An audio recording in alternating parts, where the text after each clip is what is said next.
L'actualité patrimoniale selon les GIRA. Les 5 préceptes pour devenir un investisseur heureux. Combien de temps consacrez-vous dans l'année à la préparation de votre avenir, celui de vos proches, ainsi qu'à la gestion de votre argent? Comme beaucoup, je présume que la réponse est trop peu de temps.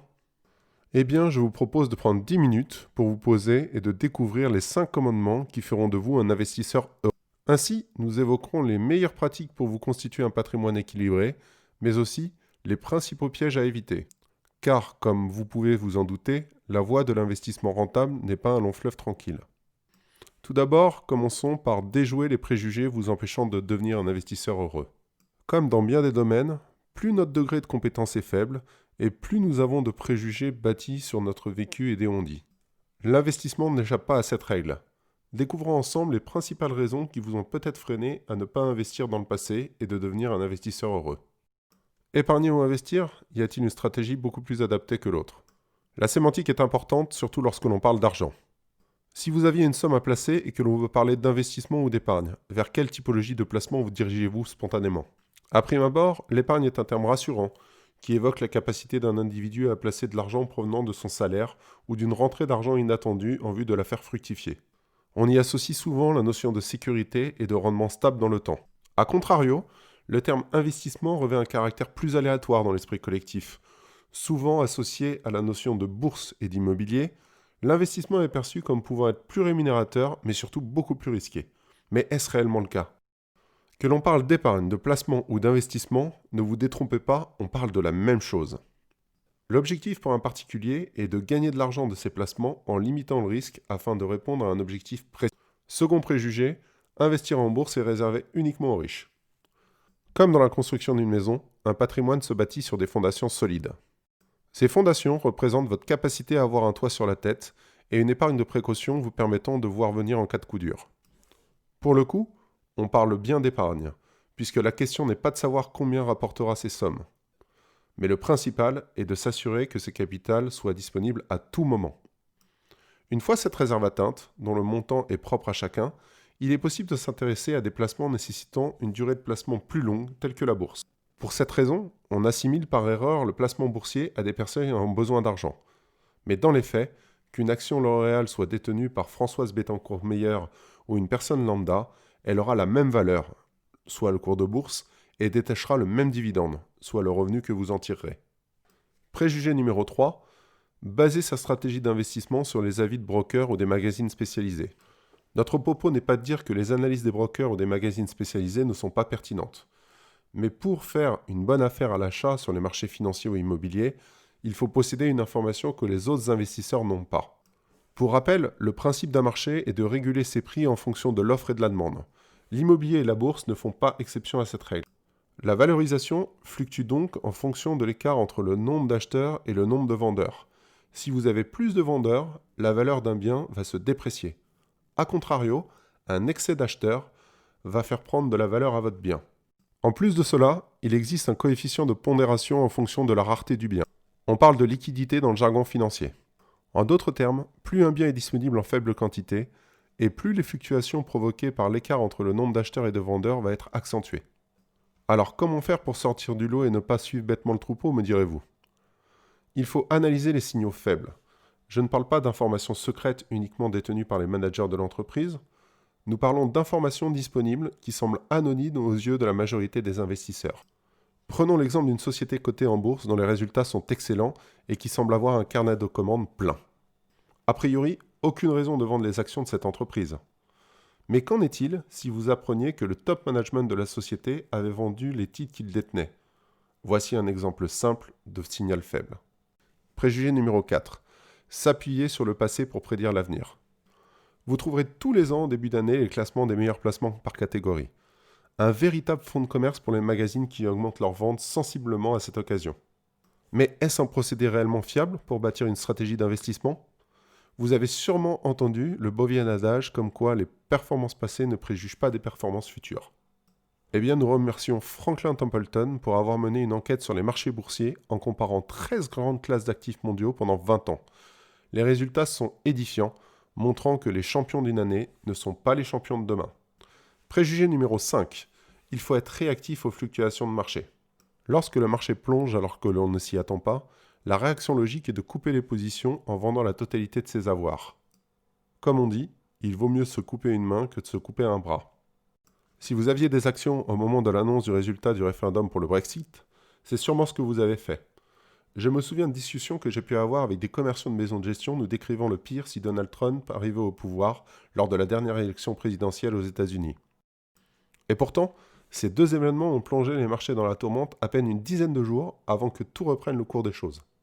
En matière d'investissement, il faut savoir garder son sang-froid et ne pas réagir avec précipitation.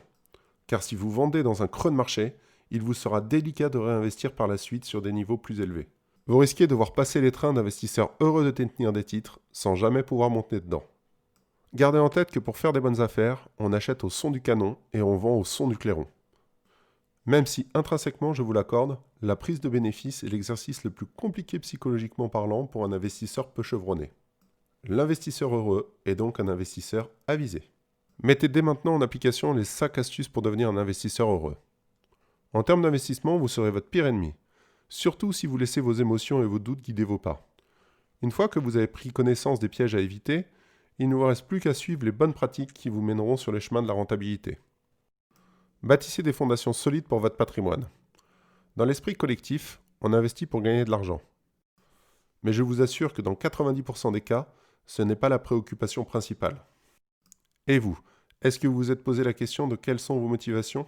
Si le gain était la motivation première pour effectuer un investissement, plus personne ne placerait de somme d'argent sur un livret A avec une rentabilité de 0,75% par an. Et de la même manière, l'écrasante majorité des Français considèrent que la pierre est le meilleur placement dans la durée, mais une minorité d'entre eux ont investi réellement. Et qu'on ne me dise pas que la raison est le manque de moyens financiers, il est possible d'investir dans la pierre à crédit à partir de 10 000 € d'investissement seulement. Commencez par vous forger des fondamentaux pour évacuer les freins vous empêchant de devenir un investisseur heureux. Et il n'y a pas de recette miracle pour devenir un investisseur heureux. Pas plus d'ailleurs qu'il n'en existe pour être un bon père ou une bonne mère de famille. Qu'est-ce qui fait toute la différence alors ? Eh bien, c'est votre capacité à fixer un cadre en adéquation avec votre personne. Nous avons toutes et tous des aspirations dans la vie pour nous et nos proches en fonction de notre éducation et notre tempérament. Alors, pourquoi devrions-nous aller contre dans la gestion de notre avenir ? Respectez vos besoins fondamentaux. Vous avez dû entendre parler durant votre jeunesse ou votre parcours professionnel de la pyramide de Maslow. Si ce n'est pas le cas, voici un résumé rapide du concept énoncé par son créateur. Afin de pouvoir vous épanouir dans la vie, vous devrez construire étape par étape les conditions qui vous mèneront au bonheur. Ces conditions sont synthétisées dans la pyramide de Maslow. Vous ne pourrez vous réaliser pleinement sans avoir consolidé les 4 premiers étages de la pyramide. Il en est de même en ce qui concerne votre patrimoine. Les 4 premiers étages correspondent aux besoins physiologiques, de sécurité, d'appartenance et d'estime de soi. Définissez bien votre cadre de vie. En fonction de votre vécu et de votre âge, vos aspirations ne sont pas les mêmes. Le tout est de les connaître et de tout faire pour être en adéquation avec elles. Les bonnes motivations, ce sont les vôtres. Alors commencez par définir vos priorités et les moyens que vous souhaitez y consacrer, aussi bien en termes financiers qu'en termes de temps. Le meilleur exemple pour illustrer tout ça, la résidence principale. Vous pouvez lire autant d'articles vous indiquant que vous devez nécessairement être propriétaire de votre résidence principale que d'articles vous déconseillant d'être propriétaire de biens immobiliers dits non rentables. Absence de rendement locatif, charge importante. La bonne façon d'aborder les choses selon moi est de savoir si être propriétaire de son chez-soi relève d'un besoin de sécurité ou non. Si ce n'est pas votre cas, il faudra juste vous assurer de disposer de suffisamment de moyens pour être en mesure de pouvoir vous loger, que ce soit dans l'immédiat ou le futur. Pour les autres, la réponse est simple. Vous devrez devenir propriétaire de votre résidence principale dès à présent, si vous en avez les moyens, ou vous donner les moyens dès à présent d'investir rapidement. Pour atteindre votre but, fixez-vous des objectifs. Je me souviens encore de mes cours de gestion de projet en école d'ingénieur, même si cela fait 17 ans que j'ai quitté les bancs de l'école. Mon professeur ne cessait de nous répéter, pour atteindre notre but, il fallait avoir une très bonne connaissance de sa situation, forces, faiblesses, moyens disponibles pour réaliser son projet, contraintes. Mais aussi, définir des objectifs précis, quantifiables, ambitieux mais atteignables, réalistes, avec une deadline de réalisation. On parle de nos jours de la méthode SMART, qui est un bon moyen mémotechnique pour vous en souvenir. Et je peux vous assurer que c'est essentiellement ce qui pêche dans votre quête de devenir un investisseur heureux. Si je vous dis « je vais me constituer une épargne pour faire face aux coups durs », « je souhaite préparer ma retraite », J'ai envie de protéger mes proches. Est-ce que ce sont des idées que vous souhaitez mettre en place? Alors faisons en sorte que vous puissiez les mettre en œuvre en les transformant tout d'abord en objectifs. Surtout, ne procrastinez pas et investir dès que vous en avez les moyens. On trouve toujours de bonnes raisons pour remettre à demain ce que l'on peut faire le jour même. En gestion de patrimoine, il en va de même. J'ai le temps pour préparer ma retraite, je prendrai rendez-vous demain avec mon assureur pour faire le point sur mes contrats de prévoyance. J'ai de l'argent à placer, mais je vais le garder sous la main au cas où j'en aurai besoin tout de suite. Je veux investir dans l'immobilier pour profiter des taux bas, mais ne seront-ils pas encore plus bas demain? Gardez en tête que le mieux est l'ennemi du bien. Si vous attendez d'être certain de faire la meilleure opération possible, vous ne ferez jamais rien, et c'est peut-être déjà votre cas. Pour autant, ne sautez pas sur la première opportunité venue. Il y a 2 étapes prépondérantes dans un projet d'investissement. Comme nous l'avons évoqué précédemment, les bonnes affaires se font à l'acquisition sur les marchés. Si vous réussissez à acheter un bien avec une décote, ou en tout cas à son juste prix, cela augmentera sensiblement votre potentiel de gain à la revente. Alors, avant de vous jeter sur ce qui vous paraît être la bonne affaire, faites une étude approfondie pour déterminer si la valeur d'acquisition est cohérente, que ce soit pour des valeurs mobilières ou bien immobilières. Car investir dans l'immobilier n'est pas une chose anodine, surtout si vous souhaitez investir dans l'immobilier locatif.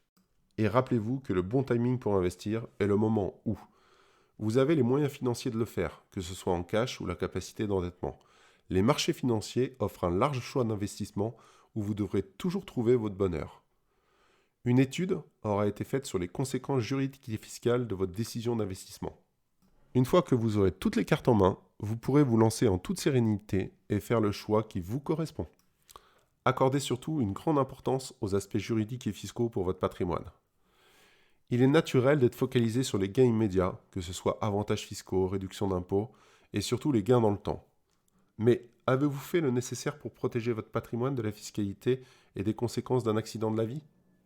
Un mauvais montage juridique ou un choix fiscal hasardeux peut avoir de très lourdes conséquences sur votre patrimoine. Je vais prendre 2 exemples pour étayer mes propos.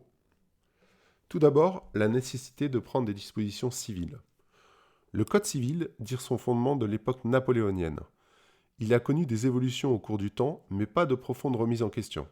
Son objectif majeur est de protéger la famille, et plus particulièrement les enfants. Toutes les dispositions d'ordre public vont dans ce sens. Mais savez-vous au moins ce qu'est une disposition d'ordre public? Eh bien, une disposition d'ordre public est une règle de droit à laquelle on ne peut déroger. Toutes les autres dispositions peuvent être adaptées à travers un contrat. En droit civil, le contrat auquel on pense immédiatement est le contrat de mariage. Si nous revenons à l'époque où a été rédigé le Code civil, la vie était bien différente d'aujourd'hui. On se mariait et faisait des enfants jeunes. Le divorce n'était pas de mise. Il est clair que cela ne répond plus aux standards d'aujourd'hui. D'ailleurs, existe-t-il encore des standards? Pour cette raison, il est important de définir les relations dans le couple et notamment lors du mariage à travers un contrat. Cela ne signifie pas forcément de renoncer à la communauté, mais bien de l'aménager. Notre second exemple, faire les bons choix en termes de fiscalité et de mode d'acquisition. Second exemple, faire les bons choix en termes de fiscalité et de mode d'acquisition. La fiscalité peut avoir un caractère prépondérant dans les investissements, surtout si l'on se trompe de montage. Je vous fais part d'une histoire qui s'est avérée peu heureuse pour les personnes concernées. Elle concerne une famille d'entrepreneurs, en l'occurrence un père avec ses 2 enfants. Le père voulait réaliser un investissement immobilier en achetant un local commercial pour une mise en location. Comme tout bon entrepreneur, le père a pensé qu'une acquisition d'immobilier d'entreprise doit se faire par le biais d'une SCI. Le notaire, mandaté pour créer la société, a privilégié la transmission aux enfants au détriment du père en procédant au démembrement des parts de la SCI. Il a octroyé la nue propriété répartie à 50-50 entre les 2 frères en donnant l'usufruit au père.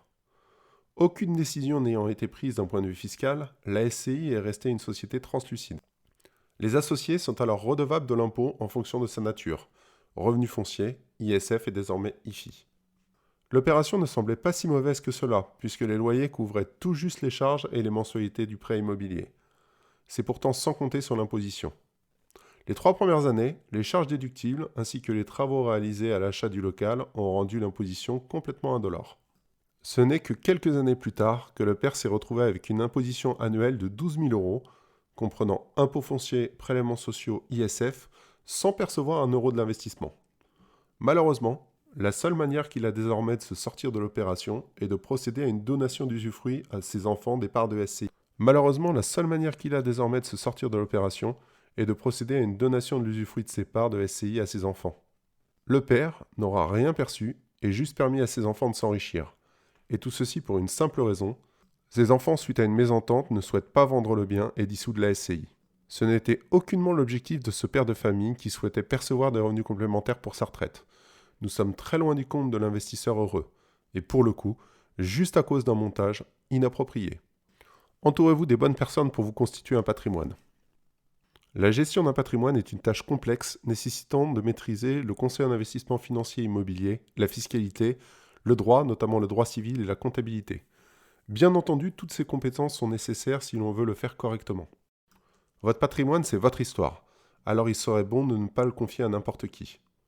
N'oubliez pas qu'un investisseur heureux est une personne ayant bâti des fondations solides pour son patrimoine pour le protéger des aléas de la vie. Alors, si se constituer un patrimoine harmonieux est un métier, quels sont les professionnels qui pourront vous aider dans cette tâche? Un notaire de famille. Il sera d'une grande utilité dans vos acquisitions de biens immobiliers. Il vous fera gagner du temps dans vos acquisitions tout en protégeant vos intérêts en procédant à des recherches approfondies sur les antécédents du bien. Surtout, si vous tombez sur un agent immobilier plus occupé par toucher rapidement sa commission que d'accompagner ses clients vendeurs et acquéreurs dans les démarches respectives. Un banquier de confiance. Même si vos relations ne sont pas au mieux avec vos conseillers bancaires actuels, vous aurez absolument besoin d'une banque pour obtenir des crédits, surtout immobiliers. Pour votre premier investissement, vous avez la possibilité de passer par un courtier en crédit qui saura vous orienter vers la banque correspondant à votre profil. Et enfin, un conseiller en gestion de patrimoine. En tant que spécialiste de la gestion de patrimoine, il saura vous épauler dans les domaines juridiques, fiscaux et d'investissement. Mais attention, lorsque l'on parle de CGP, nous pensons à des professionnels spécialisés dans le conseil et l'accompagnement dans le temps. Ne les confondez pas avec des vendeurs de Pinel ou d'assurance vie qui vous feront croire que ces produits sont capables de s'adapter à toutes les situations et donc particulièrement à la vôtre. Ah oui, j'oubliais la condition sine qua non pour que l'alchimie fonctionne avec votre équipe. Tous ces professionnels doivent être capables de travailler entre eux dans votre unique intérêt.